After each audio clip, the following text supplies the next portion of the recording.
Well, welcome back, guys.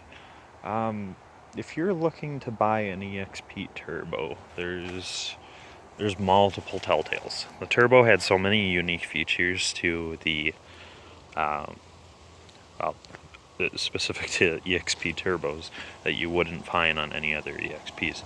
There's a few things that cross over, like taillights, bubble hatch, but many other things are specific only to the Turbo. This kind of what makes these so desirable is they had so much different stuff compared to the normal EXPs, or at least until 1986 when they switched over to the second gen design. But we'll get into this one, the Turbo. So this is my 1984 Turbo, EXP Turbo. Telltale that they should all have this turbo decal on the back bumper, opposite corner of the exhaust. Big telltale. Next, they should all have a bubble hatch, unless someone's replaced it. Should all have a bubble hatch. They'll all have a spoiler here. The 84s don't have a light in the middle. The 85s do. Taillights, they should both be blacked out, like all 84 through 88 EXPs are all 82 and 83 LN7s. The badging they put on these is more or less the same that they have on every EXP. They always put the blue oval in the same spot, and the EXP, depending on what year and transmission option you have, they might have it up sun, they might have it further down, they might have it a little further to the side, depending on where they need to put the 5-speed badge to go with it. I thought the turbos were all supposed to have 5-speeds badges because that's the only way you can get a turbo is with the 5-speed. But I haven't seen any photos of one with it. So maybe they forego that. Shed weight, shed costs. But like I said, you'll have a bubble back hatch here. The whole rest of the car is not too much special on the sides. Sometimes they have 2 door mirrors, sometimes it's only 1. The door mirrors were optional until 86 or 87, something like that. They were not, the passenger side mirror wasn't federally mandated for quite some time yet. But down below there should be add-on skirts. You can see what shape they take. They go all the way down the side, and the front is mirrored on the back. They're identical pieces, diagonally I mean. So this piece won't fit there, but this front left piece will fit in the back right, and the front right will fit on the back left. Kind of like the opposite of directional tires. But that's the shape they have. It bumps all this area that's black here, that's obviously a different color, it bumps it out by about 1/4 of an inch. Adds a little bit more depth to the car, makes it look a little wider, a little bit more mean, but otherwise everything underneath it is the same as all other EXPs and LN7s. But the way they hang it, they got these funny looking rivet keepers all the way down the rocker. So if your turbo doesn't have the skirts, it should have those. If it doesn't have those, someone's either filled them all in and repainted them, or it's not a turbo. On the turbos, they all have the lower black two-tone, and they should all have the red and black tape stripe that goes across it. You can see mine is faded to gray. That's usually what happens because it's a flat or satin black, just like it is on the wraparound bumpers, and that obviously just fades to gray. Like I said, you'll have that all the way down. It goes around the bottom side of the bumper too, and it goes around the front here they have the same color on the chin spoiler. I removed mine for safekeeping. I didn't want it out in the weather anymore. But there is a real pretty chin spoiler. Starts up here, fills in all the space down here, takes it pretty close to the ground. But sadly, they don't have anything for the rear bumper like that. And this chin spoiler is factory on the EXP Turbos. It's a very hard to find piece. Some companies made them as aftermarket in the 80s and 90s, but even those are extremely hard to find. And you can tell if yours is original or aftermarket by what it looks like and how it fits. In the thumbnail of this video, I'll have a photo of what one ought to look like, the factory one. The factory one also installs weird. They install it underneath these guys, so they run these through a miter saw to back down the end thickness by about that much. That's a rabbit, a ribbit, or a dado. I can't remember my shop terminology, but they ribbit or dado the backside of these guys so that they can fit over the, again, a 1/4 inch thick chin spoiler without these poking out and not lining up with the front nose cone and looking all sorts of funny. As far as fitment from underneath here, Ford, they cut right underneath this bumper from the factory, and with mine, they riveted a few things. I'm not sure why. Unless this is for the bra it had. This EXP used to have a bra. You can tell because it still has Velcro on the underside of the top of the headlight bucket. Underneath here, this is specific to EXP Turbos. There's a bracing here. It's a bracket that hangs the chin spoiler. It's a pain in the butt to separate from the chin spoiler, but that's what they put onto the bumper, the actual bumper. That's not really something someone would forge if they were making an EXP Turbo from scratch. That's only on the turbo models, factory turbo models. As we come up front, there's not really anything too much special.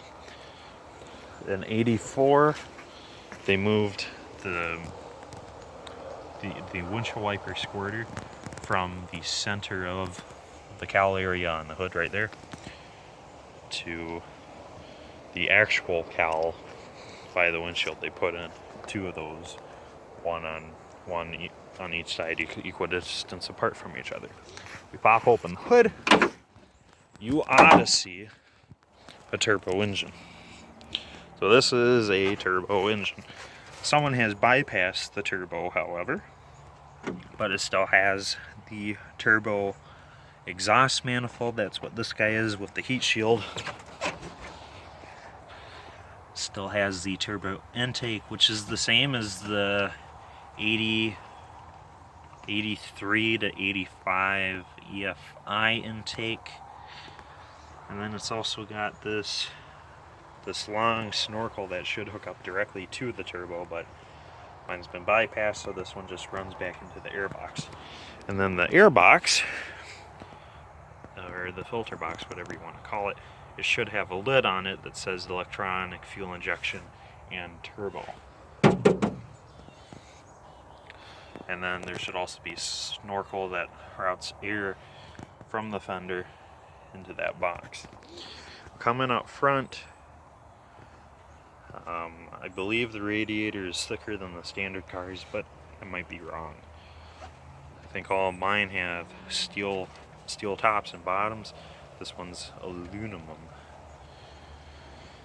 Down below here, it's got 2 pusher fans. That's exclusive to the EXP Turbo. And if you have the turbo, it should have some ductwork up front. It's got a diffuser that starts up here, goes down at a vertical angle, turns into a horizontal all the way across, mates with the front chin spoiler quite nicely, and then it comes back up vertically the other side. That they use to get more air into this guy, because I imagine it gets pretty hot with the turbo. That's an issue most of these other cars have, especially if they have AC, is air doesn't want to get to the radiator. And being that they had a turbo down here, they couldn't fit the fan assembly, so they put two pusher fans on the outside here, and it ought to run cool as a... well, think of something cool. Aside from that, there's not much anything else turbo specific down in here, aside from like the PCV system. On the back there is an oil cooler sender. You know, the unit that goes between the filter and the block. And then it has a hose looped back into itself. So why they call it oil cooler, I don't know, because it doesn't cool oil. But you can route that up to an actual condenser somewhere up here, where you can actually cool the air, the air with air that passes through it. Going up front here, going inside the car, it should be a 5-speed. This turbos only came as 5s, 5-speed. Yep, there we go, 5-speed. Should have the 3-spoke wheel. It should have the double stock steering column. Should have the what I call the 2nd gen dash. That's the dash they had from 84 to 85. They should have the halo seats. So there's a halo headrest, and then cloth turbo seat like a 84 to 86, I think, Mustang. They're almost identical. And then the only option you could get on the turbos aside from color is sunroof. This one has a sunroof.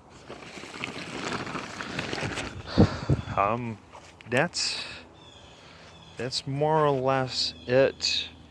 If you look at the VIN number, I don't know if we can see mine or not. Nope, you definitely cannot see mine. I'd love to show you it, but you cannot see mine. Because they used an aluminized aluminum plate, tin plate pretty much, for the VIN number, and then they stamp it, of course, but that one is oxidized to the point where you can't see it. But where the engine code is, you should see a 9. They'll have a, or is it 8? It's either 8 or 9. I'll put it in the description, but it's the same VIN code as the 1.9 EFI high output. So if it has that, and it's an 84 and 85 like this, not the 2nd gen. If it's like that, then it is a genuine turbo car. Should also know to look at the engine. One last time, sorry.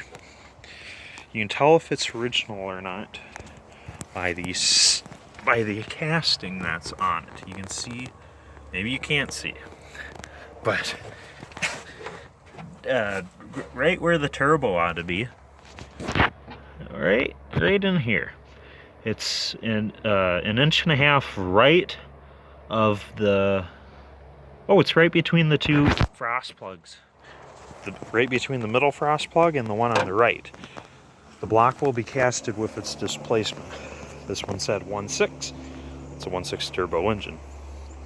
And if you pull out the spark plugs, you put your scope down in there, and you'll see that it has the low dome pistons. And if you took the intake manifold off, you could see casted on the head and an SVO number. There'll be something like E5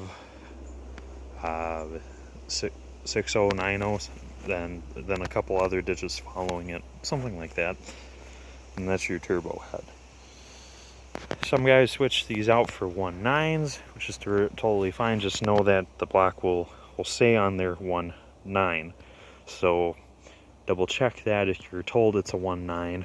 Double check that if you're told it's a 1.6. So just look, it's right behind the turbo. You should be able to see it. But if someone's claiming they switched it with 1.9, you ought to know make sure that it runs. If the turbo doesn't run, you got some issues. Some guys have had issues with the computer failing, the ECU. Oftentimes the turbo fails. Sometimes ruins the engine, but that's not all that common. Sometimes the engine just gives up because you're working it too hard. Probably because they don't have an intercooler, and these are just stuffing the hot air into the intake that's coming out of the compressor side of the turbo. And then of course these are prone to head gasket issues and warped heads because they have to run hot to meet emissions. Put a cooler thermostat in there and a fan relay bypass switch, and then it should run cold as ice. There you go, that's what's cold. So we'll leave it at that for now, guys. That's pretty much all you need to know on buying a turbo. Aside from the normal things, rust, make sure all the glass and bodywork is fine. Make sure the engine and transmission are solid. But yeah, we'll leave it at that for now. We'll see, and happy hunting.